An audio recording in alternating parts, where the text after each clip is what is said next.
டக்குன்னு சொல்லுங்க. பனையூர் ரெடியா இருக்கு.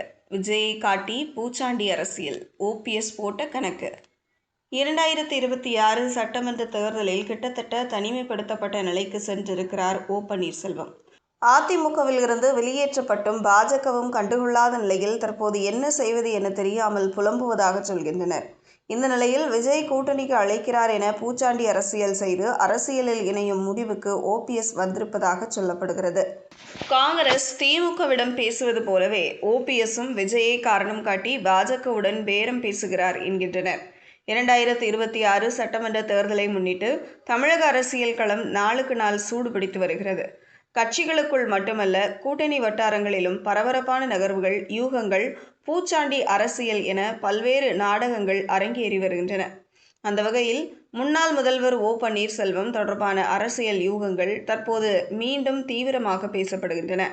அதிமுகவில் இருந்தும் பாஜக கூட்டணியில் இருந்தும் எடப்பாடி பழனிசாமியால் வெளியேற்றப்பட்ட ஓபிஎஸ் அடுத்து என்ன செய்ய போகிறார் என்பதுதான் அது. விஜயை முன்வைத்து பாஜகவுக்கு அழுத்தம் கொடுக்க முயற்சிப்பதே ஓ பன்னீர்செல்வம் தரப்பின் தற்போதைய யுக்தி என அரசியல் வட்டாரங்களில் கூறப்படுகிறது. நடிகர் விஜய் தலைமையிலான தமிழக வெற்றிக் கழகம் வேகமாக வளர்ந்து வருவதாக சொல்லப்படும் நிலையில் விஜயுடன் இணைகிறார் ஓபிஎஸ் என்ற தகவலை திட்டமிட்டு பரப்பி அதன் மூலம் டெல்லி பாஜகவின் கவனத்தை ஈர்க்கும் முயற்சியில் ஓ பன்னீர்செல்வம் ஆதரவாளர்கள் ஈடுபட்டுள்ளதாக சொல்லப்படுகிறது. டெல்லி தரப்பில் பன்னீர்செல்வத்தை நேரடியாக தேசிய ஜனநாயக கூட்டணியில் சேர்த்துக் கொள்வதற்கு பதிலாக ஒரு தனி கட்சி வடிவில் அவரை கொண்டு வர வேண்டும் என்ற ஆலோசனை முன்வைக்கப்பட்டுள்ளதாக கூறப்படுகிறது. அதற்காக காஞ்சிபுரம் ரஞ்சித் பெயரில் பதிவு செய்யப்பட்டுள்ள எம்ஜிஆர் அதிமுக என்ற கட்சியை பயன்படுத்தும் திட்டம் தயாராக உள்ளதாக தகவல்கள் வெளியாகியுள்ளன. அந்த கட்சியில் ஓ பன்னீர்செல்வத்திற்கு முக்கிய பொறுப்பு வழங்கி பின்னர் அவரை தேசிய ஜனநாயக கூட்டணியில் இணைப்பதற்கான பேச்சுவார்த்தைகள் நடப்பதாகவும் சொல்லப்படுகிறது. இதற்கிடையே ஓபிஎஸ்ஸிடம் செங்கோட்டையன் ஏற்கனவே பேசியுள்ளார்.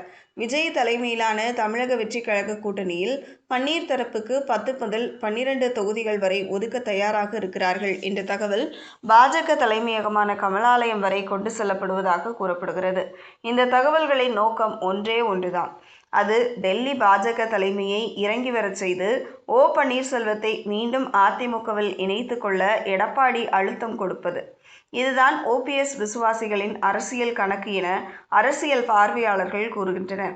ஆனால் களத்தில் நிலவும் அரசியல் யதார்த்தம் இதற்கு முற்றிலும் மாறானது. விஜயிடம் சேர்ந்து விடுவதாக மிரட்டல் அரசியல் செய்தவர்களும் தற்போது செய்து வருபவர்களும் உண்மையில் விஜயின் தலைமையை ஏற்க தயாராக இல்லை என்பதே வெளிப்படையான உண்மை. விஜயை ஒரு அரசியல் பூச்சாண்டியாக பயன்படுத்தி தங்களுக்கான இடத்தை பாதுகாத்து கொள்ள முயற்சிப்பதே பலரின் நோக்கம் என சொல்லப்படுகிறது. இதையேதான் காங்கிரசும் செய்து வருகிறது. இதுவரை தமிழக வெற்றிக் கழக நிர்வாகிகளை நேரடியாக சந்தித்த ஒரே கூட்டணி கட்சி தலைவர் என்றால் அது தமிழ்நாடு முஸ்லிம் லீக் தலைவர் முஸ்தபா மட்டுமே. இதனால் விஜய் தலைமையிலான கட்சியுடன் பெரிய கட்சிகள் மூலம் கூட்டணி பேச்சுகள் பேசப்படுகின்றன என்ற தகவல்களுக்கு தற்போது எந்த திடமான ஆதாரமும் இல்லை.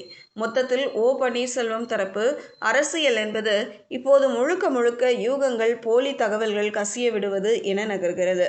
விஜயை முன்னிறுத்தி டெல்லியை அச்சுறுத்துவது ஒரு பக்கம், அதிமுகவிற்குள் மீண்டும் இடம் பிடிக்க முயல்வது இன்னொரு பக்கம். 2026 தேர்தல் நெருங்க இப்படியான பூச்சாண்டி அரசியல் இன்னும் அதிகமாகவே காணப்படும் என்பதில் சந்தேகமில்லை.